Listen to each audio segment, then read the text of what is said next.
In this episode, we'll meet a few local authors, visit Bowers Farm, and spend some time with the Bloomfield Township Fire Department. But first, I'd like to give you a tour of what sometimes feels like my second home, our cable studio. Welcome to Living in Bloomfield.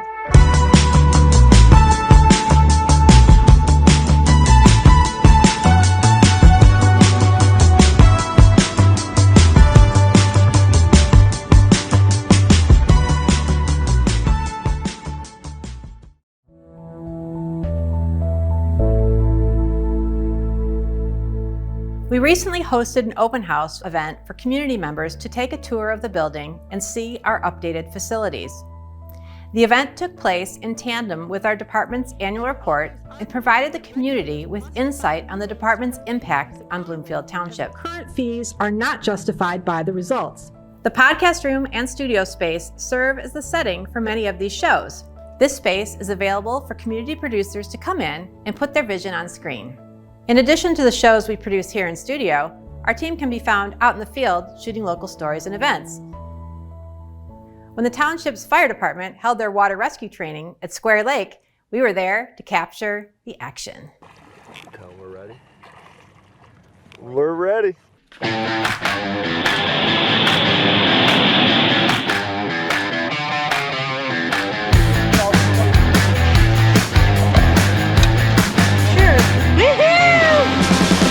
So we're out here this morning with the Bloomfield Township Fire Department.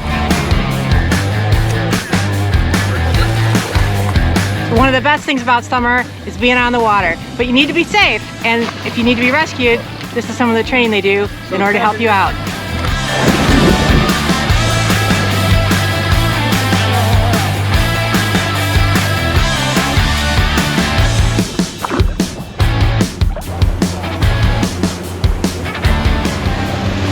Really do have the best job. This summer, the Bloomfield Township Fire Department can save a life as quickly as possible. Always have a life jacket or throwable life preserver.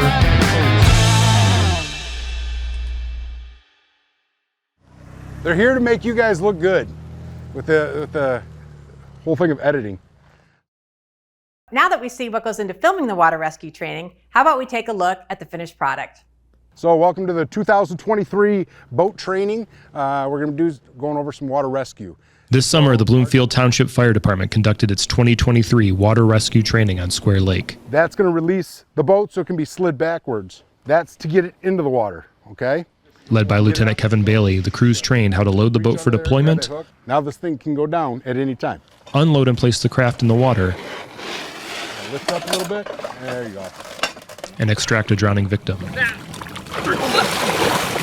Boat 1 hit the water with a crew and one member of the unit volunteering as a drowning victim to be rescued. They focused on the reach, throw, row, go strategy to save a life as quickly as possible.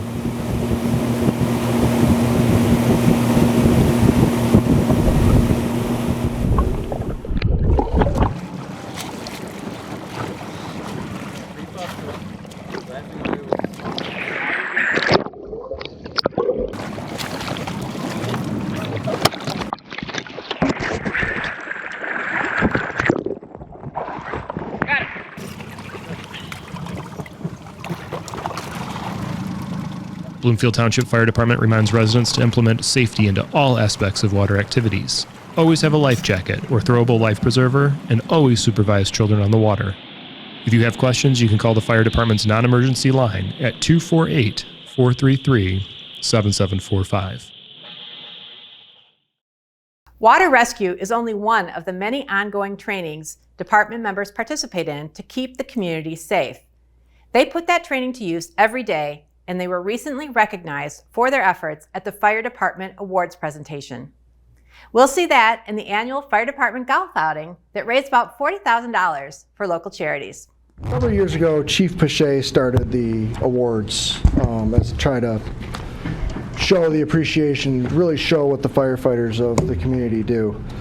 And I tell you what, one thing that is very evident is the amount of work that these guys do, or these people do, without asking for anything in return.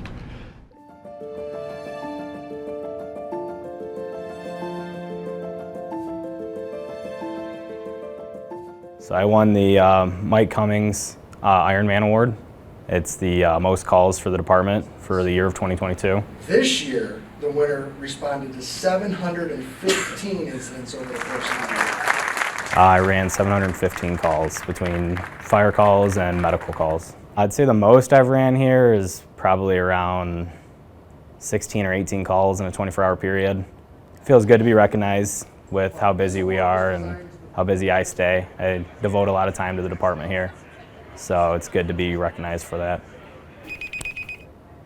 Sorry, I gotta take that call. Every day is different. There's never the same day over and over. It's always something different. A coach who had collapsed during a basketball game. Upon arrival, We got dispatched to Sacred Heart Academy for I think they said a 67-year-old male had collapsed on the basketball court. It said shock advised. They delivered a shock. We immediately connected our life pack to him, and I started bagging him, breathing for him with the BVM. Our monitor called for a shock. We delivered a shock. Started back on CPR. I checked for a pulse. He had a pulse and was breathing. We got him out of there, got him to St. Joe's, and outcome was great. He walked out. Yeah, there's an extra sense of pride because they don't always turn out like this.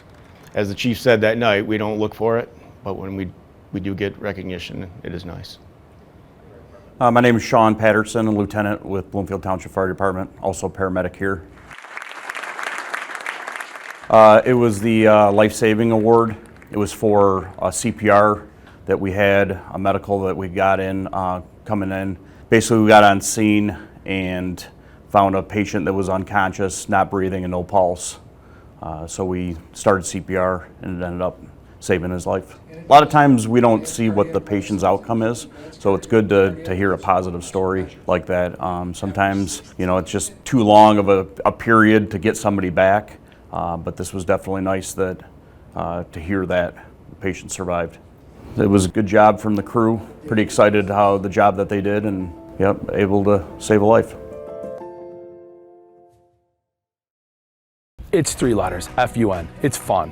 When you have fun, it makes it more fun to give money and give to a good cause. This golf outing today is for our Bloomfield Township Fire Department charities. It's been in existence for almost 40 years now. You may take a free drop at the nearest point of relief. So in about 15 minutes, all these golf carts and golfers are going to spread out across the course, and all 144 golfers are going to tee off at the same time and start out this beautiful day. So we're trying to turn it up a little bit. Raising money for charity is always about how much fun you can have, and we want to provide as much cheer and fun, but yet it is serious, right? We're trying to raise money for kids with cancer, kids with juvenile diabetes, support things like the U of M Burn Center and things of that the charities is always doing. So we changed it up. On hole 1 today, we've got a cannon where the ball shoots it 300 plus yards for charity, of course. You pay a couple of bucks and we get the longest drive that way. So that's fun. We've got cornhole on one of the holes where you can earn a couple of strokes off of your card there if you get a hole-in-one on that. There it is. The entire staff here puts out a great course and a great food product at the end.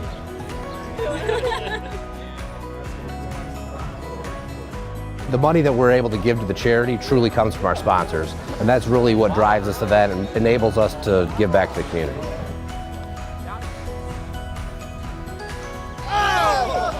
We're looking most forward today to seeing all these friendly faces that we've seen year after year come and support our outing. This is my dad, Lou Cardinelli. He's 86 years young. He comes out, we golf this every year together, and he kicks my butt every time. It's good to see the guys again, and it's good to be out here. It's a great day, great people. We want everyone who paid to golf today to have fun. Thank you, Bloomfield Township Fire. Have fun, donate some money to a good cause and some charity, and let's make this memorable.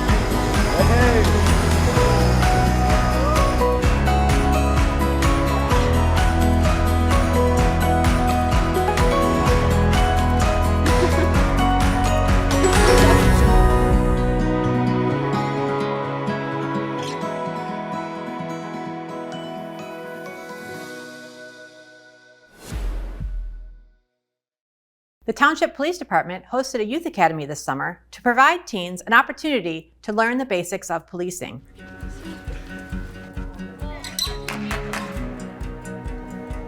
We've partnered with Auburn Hills Police Department, Birmingham Police Department, and Rochester City Police Department to put on this regional youth academy for teens, get them out here and give them a week glimpse of law enforcement and a little bit of what the police academy is like. Can anybody with a certain color see anything on here? We have a lighting activity that we call using alternative light sources. We use lights that show a different spectrum of light that help us locate evidence easier. Okay. So now we get into a new color. Different forms of light will reflect and show differently on different substances. And we demonstrate that by putting some ink or powder or something to simulate what might be blood up on the whiteboard or on the floor. And then we show the students that with the different light sources. So we have here things you can use. We had the students go through some fingerprinting processing. We gave them various types of fingerprint powder. There's what we call latent print powder, which is what you've seen in the very old movies and stuff where they have a brush and it goes everywhere, or there's magnetic powder. We learned how to lift a fingerprint, which was really cool. We did it from multiple objects, sunglasses. Also learned how to trace a fingerprint with Accutrans, and that was really cool as well.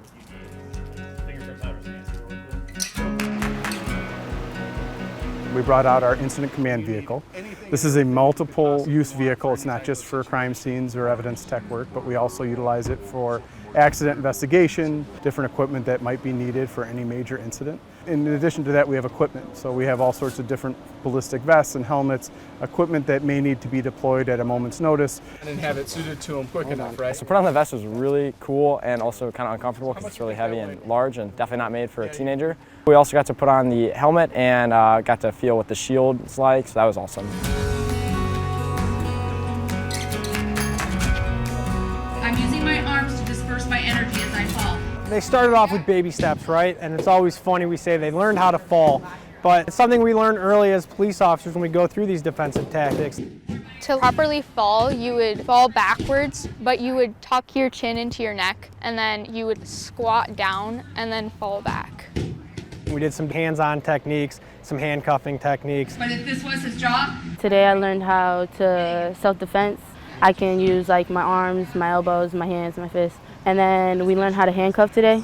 So as I'm putting the handcuff on, I'm pulling back with my hand. So you have to tell them to turn around, put their hands behind their backs, and put their thumbs facing upwards. And then you pull their hands and you push the handcuffs on them. Just like that. Right behind me is our simulated traffic stops, and they're out there conducting traffic stops with two of our township trustees as drivers. I'm gonna let you go with a verbal warning. Wow, thank you, officer. Here's your information back, and just try to slow it down. Yes. And drive safe. Thank you so much. Yep, not a problem. Thank you. We learned how to tell if somebody's drunk by asking them to walk across a line or to even play catch with them. We actually have a pedal card out here. We're putting drunk goggles on them. They're goggles that impair the eyesight. It stimulates that they've had too much to drink, and it shows them how hard it is to operate a vehicle. And while we do that, we give them a lot of good statistics and facts about impaired driving and what we do to enforce it, but also how we try and prevent it in the first place. I couldn't see anything when I was in the car, and it just didn't really work.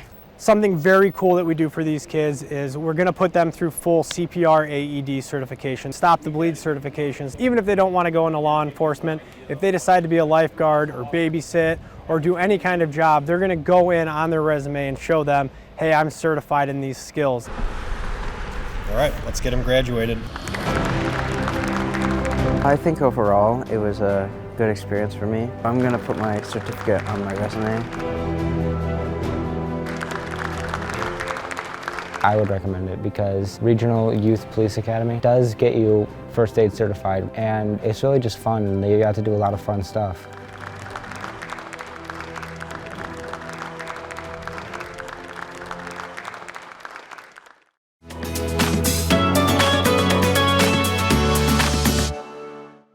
Over at the Bowers Farm Annual Progress Showdown, youngsters get hands-on knowledge of the livestock show industry. Welcome to the Progress Showdown here at the Bowers School Farm.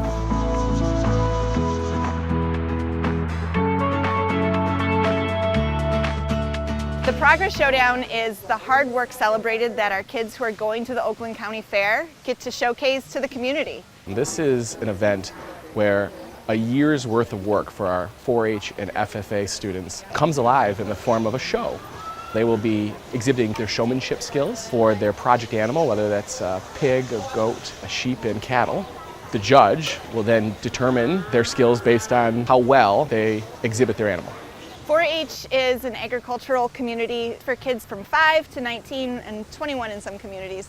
The kids are doing the work. They show up on day one and are given the opportunity to try. These young people, they come out and log hundreds of hours in getting their animals ready for show. My son is in 4-H. That's how I came to be here at the farm. His name is Sam. He just finished his 6th grade year, so he's 12.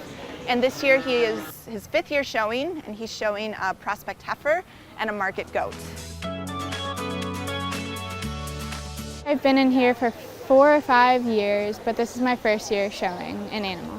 Being around other students, you learn a lot. I love teamwork. It feels very amazing. All of the people are super nice. The fundraiser is really great. It's to benefit our 4-H club. The kids have the option to ask an adult to show their animal, and they can donate their way out of it if they don't feel comfortable, or they can donate and still show, but it's a good way to rope in the adults that have been supporting these kids throughout the season. So my dad is right out there struggling with Matilda and trying to get her to brace.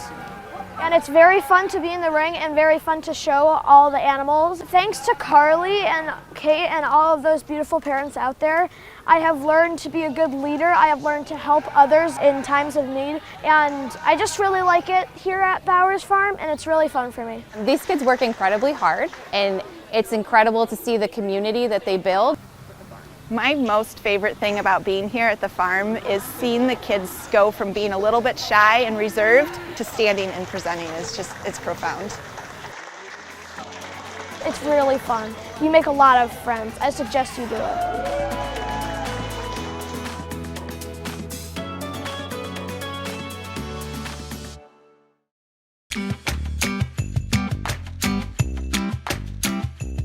One of my favorite places in the summer has always been my public library.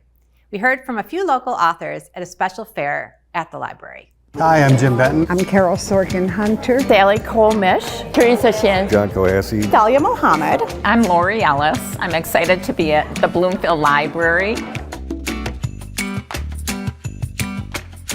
Local Author Fair is something that's really fabulous for libraries to do, at least in my opinion, because it can elevate local authors who are usually independently published and don't have those big marketing opportunities like traditionally published authors do. We have a great local author collection here at the library, so I was really happy to reach out to folks and have them come together.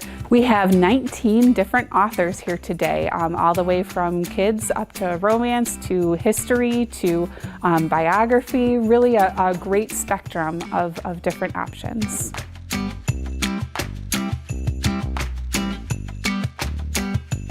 I am so excited to be here today. This library, Bloomfield Township Library, is a second home to us, me and my 3 children. We come here, we were raised here, the children read books here, and it's just such a prideful moment for me to be able to give back a little bit to the children that my children see as partly this home and this family. So it's such an honor. It's good to be out because most of the time I'm working and I'm reading and researching, and it's good to be among people and meet other people. So I appreciate being invited. Oh, it's wonderful. It's the first time that the library has done a local author fair, and judging by all of the great books around here, we have a lot of wonderful writers in the community. It's fun to be here because we can meet people that know the books. I just met somebody that has a It's Happy Bunny product she's been carrying around for 20 years. So it's fun to meet people that know your work. I'm a resident of the Bloomfield Township for years. And I used to belong to the creative writing class at night. And later I switched to the memoir class during the day.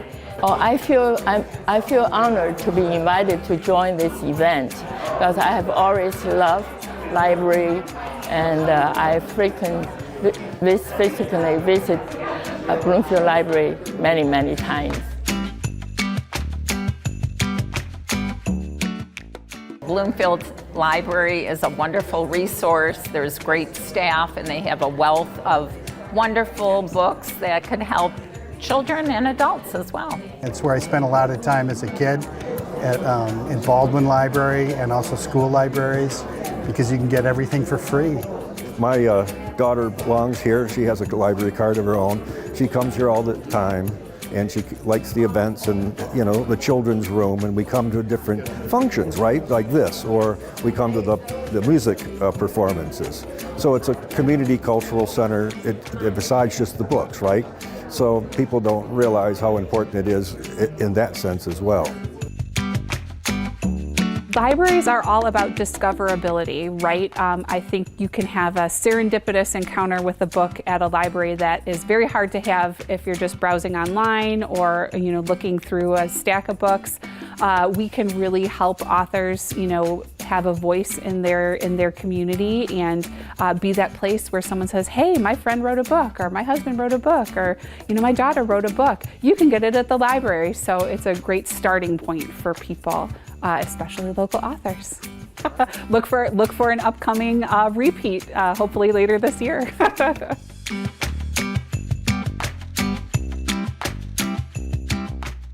We hope you enjoyed our show, and we wish you well as you transition into fall.